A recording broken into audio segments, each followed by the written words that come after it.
آج Punjab anti corruption police نے تحریک انصاف کے صدر اور سابق وزیر اعلیٰ پنجاب چودھری پرویز الہی کو گرفتار کر دیا۔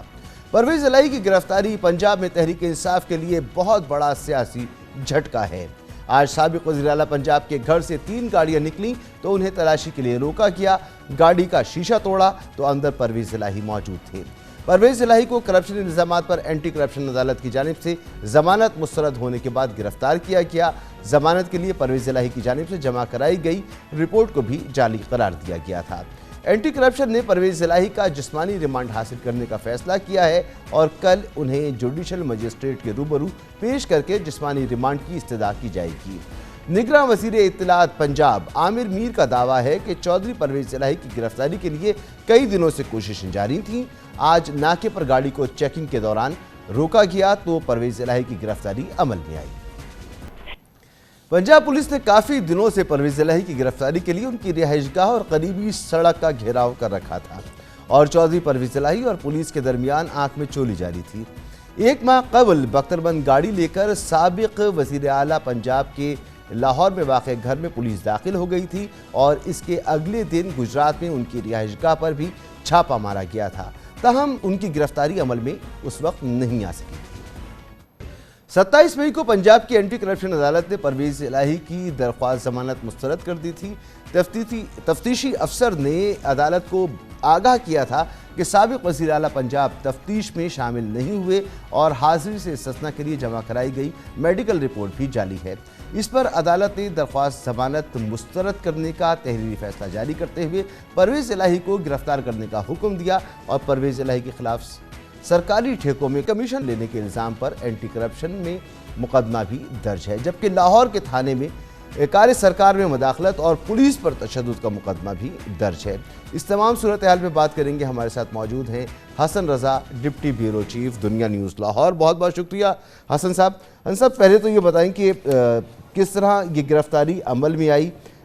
کیونکہ ابھی ہم سن رہے تھے نگراں وزیر اطلاعات کو، وہ کہہ رہے تھے کہ اپنے آپ کو کیموفلاج کرنے کے ماہر ہیں اور گھر میں چھپ جایا کرتے تھے، اگر گھر سے باہر نہ نکلتے تو شاید آج بھی گرفتاری عمل میں نہ آتی، تو کیسے یہ گرفتاری عمل میں آئی؟ دیکھیں، یہ بات بالکل درست ہے کہ کئی روز سے Lahore police, anti corruption Punjab کے ذمہ داران، اسپیشل برانچ اور دیگر جو پنجاب کے امن و امان نافذ کرنے والے ادارے ہیں وہ یہاں پر موجود تھے تاکہ سابق وزیر اعلیٰ پنجاب چودھری پرویز الہی کو گرفتار کیا جا سکے۔ یہاں پر جب پہنچے، یہی وہ دروازہ ہے جس کو توڑ کر گاڑی اندر گئی تھی، لیکن پرویز الہی صاحب یہاں پر بھی گرفتاری ان کے عمل میں نہ لائی جا سکی اور متعدد دفعہ پولیس یہاں پر پہنچی۔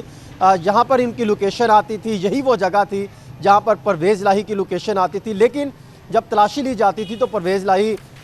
جو ہے وہ نہیں ملتے تھے اور بتایا جاتا تھا کہ شاید کوئی خفیہ جگہ ایسی ہے جہاں پر پرویز الہی چھپ جاتے ہیں اور وہ بہادری ان میں نظر نہیں آتی کہ وہ آ کے جو ہے وہ کسی بھی اپنے خلاف کیسز کا مقابلہ کر سکیں۔ اور ان کے خلاف اینٹی کرپشن میں مقدمات درج تھے، لاہور میں مقدمات درج تھے۔ ان کے لیے متعدد دفعہ ان کو متعلقہ اداروں نے ان کو نوٹس بھجوائے گئے، لیکن کوئی جوابات موصول نہ ہوئے۔ اور لاہور پولیس حکام کا یہ کہنا ہے کہ جو کچھ رابطے تھے چودھری پرویز الہی جو ٹیلی فونک ذریعے جن افراد سے رابطے کر رہے تھے، آج ان کی کوئی لگ بھگ 7 بجے کے قریب ملاقات تھی اور اس ملاقات کے لیے جیسے وہ نکلے ہیں تو ان کو اسی روڈ سے ظہور الہی پیلس ہے، یہ بالکل میرے بیک سائڈ پہ آپ دیکھ سکتے ہیں، یہاں سے ان کو گرفتار کر لیا گیا۔ اور جب ان کو گرفتار کیا گیا تو انہوں نے کچھ کوشش کی کہ ان کی گرفتاری عمل میں نہ لائی جائے اور وہ بلٹ پروف جو ہے وہ گاڑی میں موجود تھے، ان کو اتارا۔ اینٹی کرپشن پنجاب اور لاہور پولیس نے ان کو گرفتار کر کے اینٹی کرپشن ہیڈ کوارٹر میں منتقل کر دیا ہے، جہاں پہ ان کا میڈیکل ٹیسٹ کیا گیا اور کل ان کو جو ہے متعلقہ عدالت میں پیش کیا جائے گا، ان کی 10 روزہ جسمانی ریمانڈ لینے کی استدعا کی جائے گی۔ اچھا، 27 مئی کو پنجاب کی اینٹی کرپشن عدالت نے پرویز الہی کی درخواست ضمانت مسترد کر دی تھی اور وجہ جو سامنے آئی تھی، ذرا آگاہ کیجیے گا کہ یہی وجہ ہے کہ وہ شامل تفتیش نہیں ہو رہے تھے اور انہوں نے اپنی میڈیکل رپورٹ تفتیشی افسر کے مطابق جعلی جمع کرائی تھی عدالت نے، اور عدالت نے اس کو قبول کیا، اس آرگومنٹ کو، اور ان کی ضمانت مسترد کر دی تھی۔ یہ بات بالکل درست ہے، کیونکہ جو میڈیکل رپورٹ تیار کی گئی تھی وہ بھی کسی فرضی ڈاکٹر سے تیار کروا کے جمع کروائی گئی، لیکن تفتیشی افسر نے کہا کہ یہ بے بنیاد اور غلط میڈیکل رپورٹ ہے جو چودھری پرویز الہی نے جمع کروائی ہے، اور آج بھی اگر دیکھا جائے تو آج بھی انہوں نے ضمانت میں توسیع کے لیے